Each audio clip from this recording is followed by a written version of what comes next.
I'm really excited because I see that you have really completely different guests, and Yes. that's why it triggered my interest. Because I mean, you Yes. have songwriters, artists, painters, Yeah, authors, people from absolutely. NFL and etc. So that's why I came to you. Really, Yeah. that's the yeah. Yeah, no, I love doing this and I love celebrating all of the wonderful things that all of us do. And I love what you're doing. I love your background. So I'm looking forward to getting into it. So it's an Thank honor. you. It's a joy. Thank you so much for taking a minute out today. So thank you, because you are very far, somewhere in the US. Yes, absolutely. Well, before we get into your good work with what you're doing as an executive leader, a speaker, and an author, I want to know this, and I asked this up front. The pandemic was a big deal, and 5 years ago, it was changing our lives. How did Yes. you get through the pandemic era, and how has it changed the way that you approach things today? I lost my job in 40 minutes. That's the first thing I can say with the Wow. pandemic.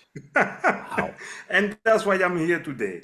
Because surprisingly, it forced me to unlock all of my potential. And this is where I am today. I have led recently more than 300 people in project management, while I was fired in 40 minutes in 2020, right after the lockdown. Yeah. My boss told me, I need to talk to you. Let's have an update. Let's go upstairs. HR was there. So I can talk about it. Yeah. Yeah.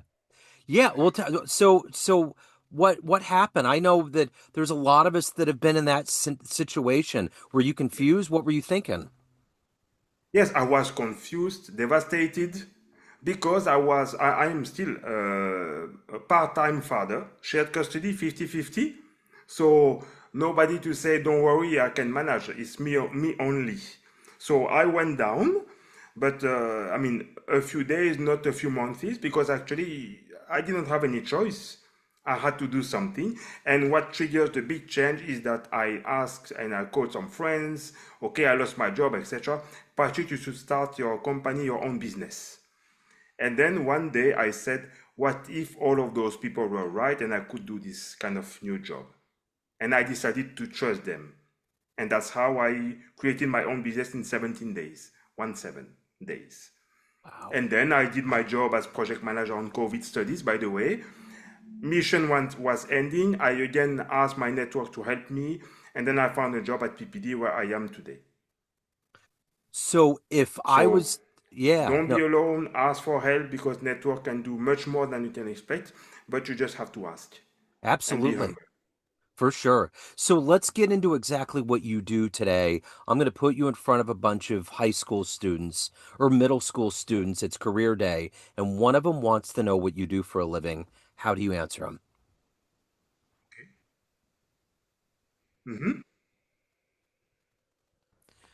So how would you if one of those So asked I you, would say that I'm leading people doing clinical trials all around the world. And, yes.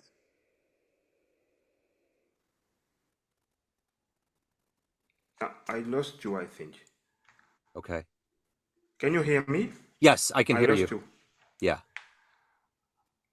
So I lost you. Let me recheck maybe with the Wi-Fi. Okay. Yes. Okay. Let me retry. Yeah, Don't leave. no worries.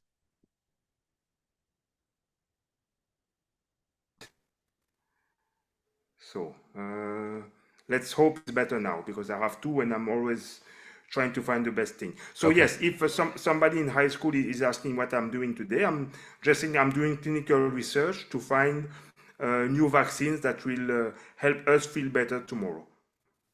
So you specifically worked on COVID? Yes, I did. I did. Interesting. Yes, So yes. where are we at with the possibility of getting rid of this COVID strand? Is that a possibility? I don't think so. To me, it will stay there, but maybe smaller, but it will stay there. Okay. And the trap is saying that we can get rid of it. That's the trap. Okay. So let me ask you this. When you were 12 years old, when you were in school, what did you want to do for a living? What was your dream job? Dream job was to be a policeman, Okay. but one of my brother, I loved him so much. I said, yeah, but if I'm a policeman, I may have to arrest him. So no, I can't do this. That's Yeah. So, and then it was more research, something research, but I didn't know what it was. Huh? Just yeah, taking samples and testing things. But yeah, that was just something. yeah. Yes. So let's go back to the beginnings. Where were you born and raised? I was born and raised in France. My parents left Congo in the 60s. My father wanted to study medicine, so he left Congo and decided to study in France. And then my mother came 1 year later, and she was already pregnant, and she delivered my oldest brother. So then I stayed in France until end of high school, and I had the opportunity to study in Belgium to become an engineer. And that's why I stayed in Belgium because I found a job. Very basic, pragmatic. You have a job, stay where you have a job. Yeah, no, I get it. So talk to me a little bit about early on in your life. What made you become the professional you are now, to have this interest in being in science and being an executive, being a leader? How did this happen? So I would say my father was an MD, so now he's retired. So health has always been part of me, plus helping people in general, including listening to people. Yeah, So you see, the big driver was one day to work for pharma company in general. That's one. And then actually I discovered that I like to talk and listen to people in the pharma environment.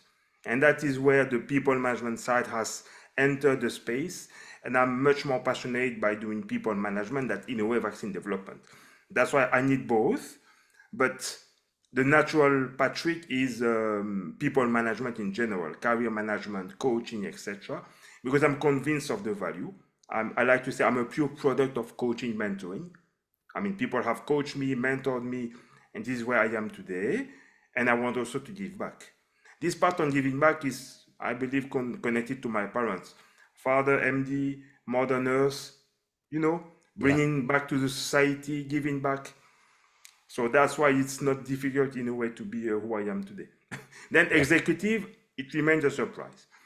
yeah, I wasn't planning to go that far. I was just targeting to be director, yeah, driven by ego. I get it clearly. yeah, But then by being more quite ambitious, new doors have opened and it was not planned. And now I mean, I have led more than 300 people, building and managing clients, being sent here and there in the world from time to time.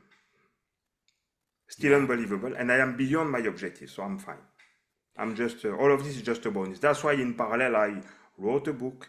I would like to be a speaker more and more, be paid, ideally paid speaker. That's my Yeah. second job I would like to get also. That's why I'm here doing podcasts, talking about my book, but about my passion in general, career management, making people grow, and I have made a lot of people grow. Yes, that's why I keep on doing it. Absolutely. So talk to me about your book. Give me an overview of your book. Yes, so it's about being humble about your career and your ambition, and also being, I would not say secret, but discreet. That's different, or quiet. Yeah. Like, not showing with your elbow, you are the best, look at me, I'm a great guy, etc. It's more about talking to people, engage them, explaining things, but not to everybody. Because at the end, when you are moving forward with your career, there will be people jealous because you are sending back the message that maybe they should do something with their career. And they may criticize you, may be against you, and etc. So all of this is really important. And of course, I lived it because the moment you start to be ambitious, people will start to challenge you. I like to use some examples. You say you want to run a marathon, people will start to say, are you sure? But it's so hard. Is it a good idea? Will you have the time? Who will take care of the kids and etc.? The same if you want to lose weight. Everybody will have the best advices for you to lose weight. That's why you have to talk to only a few people. And that's what I am explaining in my book, as well as the importance of mentoring, coaching, and any network, because at the end, I'm not a self made man at all. People help me, contributed to my development, and I'm doing the same now. So who's been that hero, that inspiration for you in your life? A few people, yes, really a few. They are in my book actually. There is Laurence, Arlene, Gaëtan, and I like to say my heroes are close to me. I can call them and they will reply to me. So Yeah, that's the point. I am a bit inspired by great people, of course, like Mother Teresa or Barack Obama, but my big heroes are around me. And that's very important to me, and that is also what I put in my book. The great heroes are the ones you can call and ask things so that you can learn. Because, I mean, I can try to call Barack Obama, it might be complicated. Maybe yeah, voicemail, I'm not sure. yeah, But yeah, my heroes are on the day to day, I try to meet them as soon as possible. We discuss, we share, and I'm just learning. I'm just sitting and listen to them and hear what they have to say, what they do. And that gives me some new ideas, new perspectives. And that's why those key people are in my book actually. They have been cited. The really the person, not the celebrities, let's say. yeah, yeah. So, if you could meet anybody alive on the planet right now that you find inspirational, that embodies leadership, all of these qualities that are strong and help people, who would you love to meet and talk to? There are a lot of people, huh? But yes, Barack Obama and Michelle Obama, for different reasons, by the way, because technically they have their own styles. Let's Yeah, say I would be curious. Um, Colin Powell, I would be curious because I mean he's been in the army, etc. So he has seen things. yeah, Let's put it this way, yeah. and I'm sure stepping back, he would have a lot of things to tell me about. Very generally speaking, yes, yes. I interviewed somebody that was in the American government for a long time. Hmm. He was an advisor to presidents. He was very well connected. And I said, of everybody that you met in the government in Washington, who is it that you look forward to meeting or running into and talking to? And he said it was Colin Powell, like hands down. He was the one. He was just the most down to earth, honest guy. Hmm. And I've always heard from anybody that's been connected to DC during that time, he was the guy that everybody loved. Okay. Yeah. So it's Good. interesting. So let me ask you this.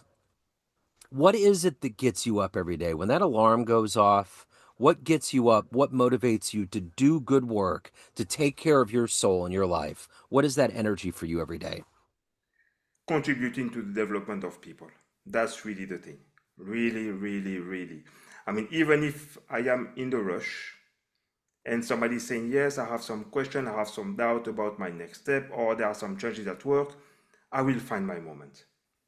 Yeah. I really, I mean, that's really me. I have to stop. And even in a way, worse or better, as you wish, is women leaders development. Because, my mother went back to school. She was 40 years old. She has four children to become a nurse. So she inspired me on supporting women development in general, because to me they are the pillar of the society. They're sometimes underestimated, but that's another debate, of course. So I'm very active on women leaders development. So I went to Miami a few months ago. I'm part of a business resource group at PPD where I am mentoring several women. So that's really where I am. And of course, I have three daughters. So let's say I am biased. Absolutely, as you should be, for sure.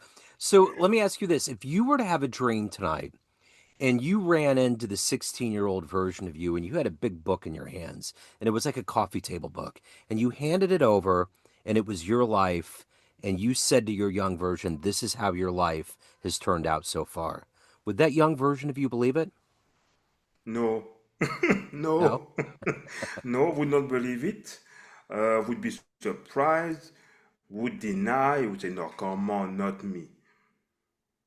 Would you give any No. advice? You mean, would I give an advice to my 16? Yeah. Yes, of course. I would say, believe in your gut and don't worry, you will surprise yourself. Yeah. So let me ask you this. Yeah. With the developments, I mean, COVID's a big deal, helping get rid of disease and viruses on this planet. Are you hopeful? Are you afraid that we might have another pandemic? Where are you with being hopeful with the future of human beings and where we're at and what we've lived through recently? So I'm of course positive and optimistic because we learned a lot. That's one. We know today that we could really accelerate the way to generate and develop vaccines. Much more people are aware of what's going on, and I would assume that people would be much more accommodating or accepting some changes or at least temporary changes. And I would again assume that some lessons learned have been recorded somewhere so that it can brought be back. It can be brought back, yes. That's what I would see. And I would then hope that it would not be so big as impact on the society. But that's why also we have to stay ready and of course take necessary actions in terms of pandemic preparedness to be sure that we can maybe react quicker and collaborate much more between countries. That is also what would be needed. But I assume again that this time we will have learned. So, if you were to walk into a room of everybody that's known you in a business sense throughout your career, and you went to a podium and you could tell them a fun story, maybe a wonderful place you traveled to, something you overcame, one of the biggest risks in your career, jumping out of an airplane, the first I concert did. you ever saw. I S- did. yeah. I jumped out of an airplane. I did. I made my military service in France, so I was in the parachutist regiment. Okay. So yes, I did. That I Okay. can testify, by the way. Yeah, yeah, yeah, yeah. Yeah, it So, was really a funny story about the yeah, parachutist. yeah, Yeah, yeah. So our last, not last, yeah, it was my last jump. We jump, I say 400 meters. Don't ask me how many feet it is, but 400 meters. So it's 30 seconds, yeah. okay, to fall down, and then we walked 24 hours without sleeping. That is the craziest thing I did. 24 hours. And guess what? It's feasible. Wow. But So, of course, there are more psychologies that we can imagine because they never told us we would work 24 hours. They just yeah. said, okay, let's make a pause 15 minutes, eat something, use your lamp torch, your light, and then that's it, we go again. And then you feel that you will never go to bed because then we started at 4 p.m. roughly, and we ended at like 3 p.m. in the afternoon. Wow. And we did some 30 minutes stretching, and that was it. How long did you sleep after that? Not so much because we could not. Come on, it's the army. You cannot say you go to bed Oh, at 5. that's it. Yeah. So you couldn't do Yes, it. we went to bed at, I don't know, 9 or 10. That's it. Wow. That's And wild. we What? were, yes, that's crazy. Yeah, that's a great story. So let me ask you this. When you look at your life, your career, everything that you've done, what are you ultimately the proudest of? Um, I'm proud on the fact that I never gave up Yeah. and I always bounced back because there were a lot of things happening to me, including losing my job in 40 minutes. A bit more than 20 years ago, I took a preference to leave with a company where I was working in Luxembourg, and everybody was telling me, "Why are you doing this? You are crazy. You should not take a preference to leave," because they were reorganizing. 2 months later, I saw people, security guards with dogs, and people had to use their badge to know if they were fired or not. If the badge was green, it's fine. You are kept in the company. If it's red, it means you cannot enter. You are fired. What is worse, there was a mistake. One guy, it was green. He worked. He started his day. They called him at 11. We are sorry, we made a mistake. You are fired. Oh, And he was so shocked that he could not move.